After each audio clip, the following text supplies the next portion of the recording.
Os sistemas lineares, eles podem ser classificados assim, como impossível, não tem solução, ou possível, possível dá para fazer. Alex, mas eu não consigo, então ele é impossível? Não, você só não consegue. Ou ele é possível ou é impossível, ou ele tem solução ou não tem. Quando ele tem solução, ele pode ser determinado só uma única solução ou infinitas soluções. Então, eu vou tentar focar agora aqui, ó, quando é que um sistema é determinado. Vamos pegar um exemplo de um sistema 3x3. A gente aprendeu lá na nossa aula hoje ainda que isso é um plano no sistema tridimensional, isso é outro plano e isso é outro plano.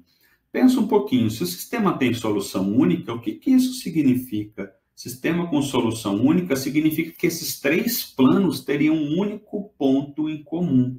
Vou fazer um desenho aqui, onde eu estou representando aqui cada cor, aqui o amarelo, o verde e o azul, cada uma é uma equação de plano. Não esses três planos não representam esses daqui, é só genérico. Na verdade, eu achei esse desenho na internet, achei o máximo no canal do YouTube Animal, aí eu só roubei. Então tá aqui, ó. Isso daqui são três planos e o único ponto que eles têm em comum é esse daqui. Por isso que esse sistema é determinado. Existe uma única terna, um único ponto x, y, z no espaço tridimensional que resolve as três equações ao mesmo tempo. Sim, pode fazer, vai dar trabalho pra caramba. Se quiser fazer pelo Magic, não vai dar trabalho pra caramba, mas você vai chegar, vai descobrir um único x, um único y, um único z que resolve esse sistema. Então, o sistema ele é chamado de determinado quando ele admite uma única terna, um único trio x, y, z. Alex, mas o sistema é sempre com três incógnitas? Não. Três incógnitas é o mais comum, principalmente em segundas fases. Quatro incógnitas, você já está fazendo uma prova estranha que não era para você estar fazendo. O mais comum em segunda fase é com três incógnitas, três equações, tá? Então, eu tenho aqui esse sisteminha, x, y, z, os três planos coincidem num único ponto. Ah, então esses planos tem que ser assim? De tudo 90 graus perpendicular? Não. Esse desenho aqui, conforme eu disse, eu só roubei. Tá? Esses planos poderiam ter qualquer inclinação, não tem problema algum. Então, esse é um sistema linear determinado. Agora a gente vai explicar um pouquinho quando que o sistema é indeterminado. Indeterminado é quando ele admite infinitas soluções. Mas por que ele admitiria infinitas soluções? Aqui você tem um exemplo bem parecido com o anterior, só que com uma pequena alteração aqui e aqui também.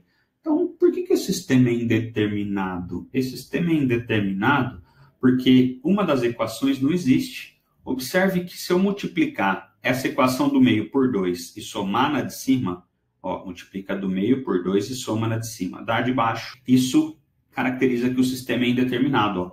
2 vezes x, 2x mais 2x, 4x. 2 vezes menos 2y, menos 4y, mais 3y, menos y. 2 vezes 2z, 4z, menos z, 3z. 2 vezes 7, 14, mais 4, 18. Ou seja, a gente diz que a terceira equação é uma combinação linear das duas de cima, ela não existe. O que isso implicaria no gráfico dos planos? É um plano do plano. Implicaria numa dessas situações aqui, ó.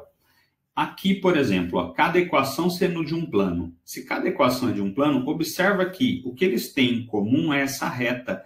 Essa reta ela é formada por infinitos pontos. Então, nesse caso, eu teria infinitos pontos pertencentes aos três planos ao mesmo tempo. Por isso que o sistema é indeterminado. Existe ponto que resolva as três ao mesmo tempo? Existe. Um só? Não. Vários, todos estão em cima dessa reta.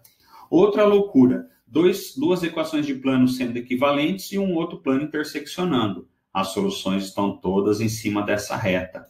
Ou ainda os três planos equivalentes. Nesse caso, eu teria uma infinidade maior ainda de planos, de pontos que solucionariam todas as equações, porque todas as equações seriam de planos equivalentes.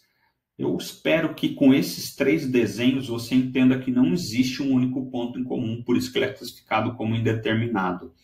Agora, quando é que será que o sistema é impossível? Bom, ele é impossível se ele não tiver solução.